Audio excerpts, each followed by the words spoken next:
एक बार एक व्यक्ति एक बौद्ध भिक्षु के पास जाता है और वह उनसे कहता है कि महात्मा जी, मैं ध्यान सीखना चाहता हूँ, क्या आप मुझे ध्यान करना सिखा सकते हैं।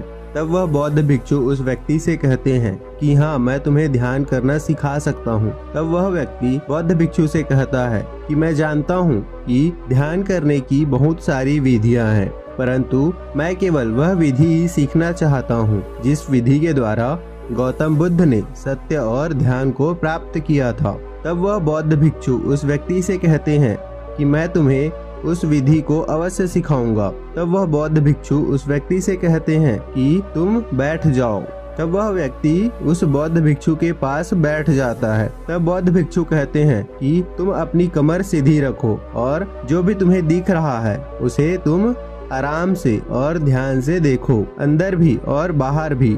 और वह बौद्ध भिक्षु यह कहकर वहां से चले जाते हैं। तब वह व्यक्ति थोड़ा आश्चर्यचकित होता है कि यह कैसा ध्यान है। न तो उस बौद्ध भिक्षु ने मुझे यह कहा कि मैं अपनी आंखें बंद करूं और न ही उन्होंने यह कहा कि मैं अपनी सांस पर ध्यान केंद्रित करूं। बस उन्होंने मुझसे कहा कि जो तुम्हें दिख रहा है उसे देखो, अंदर भी और उसके बाहर भी। यहाँ तो सब बाहर ही है, अंदर क्या है। तब कुछ समय पश्चात वह बौद्ध भिक्षु वापस उस व्यक्ति के पास आता है और उनसे कहते हैं कि कैसा रहा तुम्हारा ध्यान का अनुभव। तब वह व्यक्ति कहता है कि आपने तो मुझे बड़ी समस्या में डाल दिया है गुरुवर। आपने तो मुझे कोई तरीका न सिखाया और न ही कुछ बताया कि मुझे क्या करना है, और आप मेरे से अब यह पूछ रहे हो कि मुझे ध्यान का क्या अनुभव हुआ है। यदि कुछ सिखा ही नहीं सकते तो मुझे ध्यान का अनुभव कैसे होगा। और वह व्यक्ति कहता है कि मैं जानता हूँ कि बुद्ध ने विपश्यना के द्वारा सत्य को प्राप्त किया था,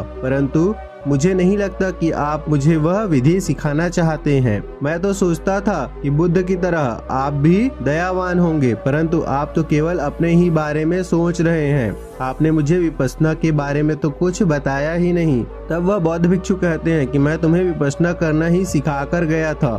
तब वह बौद्ध भिक्षु से कहता है, क्या मतलब, विपश्यना में तो हमें अपने सांस के ऊपर ध्यान केंद्रित करना होता है और आप कह रहे हैं कि मैं तुम्हें विपश्यना ही सिखा कर गया था, यह कैसे संभव है। तब वह बौद्ध भिक्षु कहते हैं, यह अर्थ नहीं है कि हम अपनी सांस पर ही ध्यान केंद्रित करें। विपश्यना का अर्थ यह है कि जो हो रहा है उसे वैसा देख लेना जैसा कि वह हो रहा है और वर्तमान में जीना।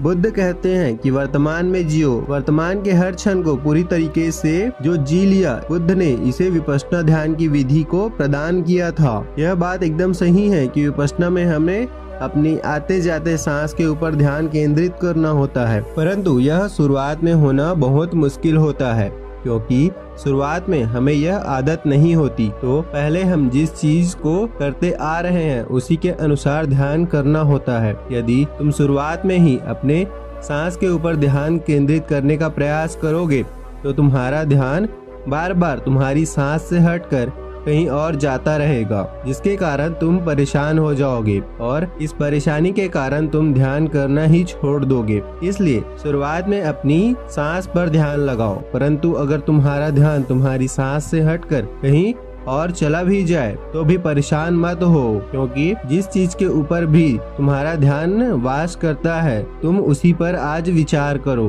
और तुम उसी पर ध्यान करो।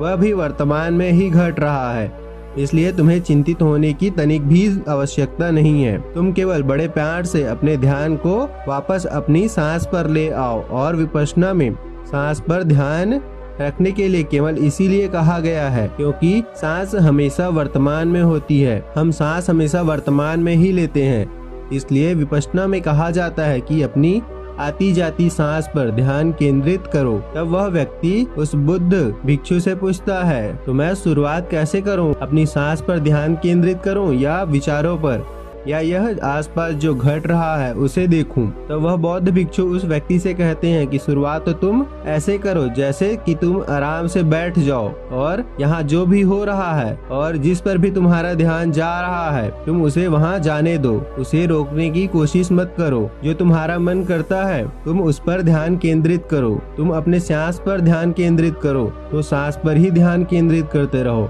यदि तुम अपने विचारों को देख सकते हो तो अपने विचारों को ध्यान से देखो। यदि तुम अपने आसपास की आवाजों को ध्यान से सुन सकते हो तो तुम उन्हें ध्यान से सुनो। सबसे पहले तुम्हें अपने भीतर एक आदत बनानी होगी कि देर तक बैठने की। जब तुम देर तक बैठ सको तो तुम्हारे भीतर सिर्फ एक संकल्प शक्ति होनी चाहिए कि अब मुझे इतने समय तक बैठे रहना है, चाहे मेरे शरीर के भीतर कुछ भी हो, चाहे मेरे मन के भीतर कुछ भी हो। इस संकल्प शक्ति के साथ तुम्हें बैठना होगा और इतना ही तुम्हें ध्यान के भीतर करना होगा। इसके अलावा तुम्हें और कोई भी प्रयास नहीं करना है। जब तुम अपनी सांस के ऊपर ध्यान लगाने में समर्थ होने लगोगे तब तुम पाओगे कि धीरे धीरे तुम्हारा मन पूरी तरीके से शांत हो रहा है और तुम अब विपश्यना में गहरे और गहरे जा रहे हो। शुरुआत में तो यह प्रयास न करके अपनी सांस पर ध्यान लगाना है। केवल इतना प्रयास करो कि तुम ध्यान से बैठ सको, तुम लंबे समय तक एक जगह पे बैठ सको और जो भी आसपास घट रहा है उसे वैसा देख सको जैसा कि वह घट रहा है। और एक बात का ध्यान रखना, जब तुम्हारा ध्यान तुम्हारी सांस के ऊपर टिकने लगेगा और अगर तुम्हारा ध्यान तुम्हारी सांस से हटकर और कहीं भी चला जाता है तो तुम्हें उस वक्त परेशान होने की तनिक भी आवश्यकता नहीं है, क्योंकि उस समय जब तुम्हारा ध्यान तुम्हारी सांस से हटकर कहीं और जाएगा तो जिस चीज पर वह ध्यान चाहेगा वह भी उस वर्तमान समय में ही घट रही होगी। इसलिए बड़े प्रेम से अपने ध्यान को वापस अपनी सांस पर ले आना।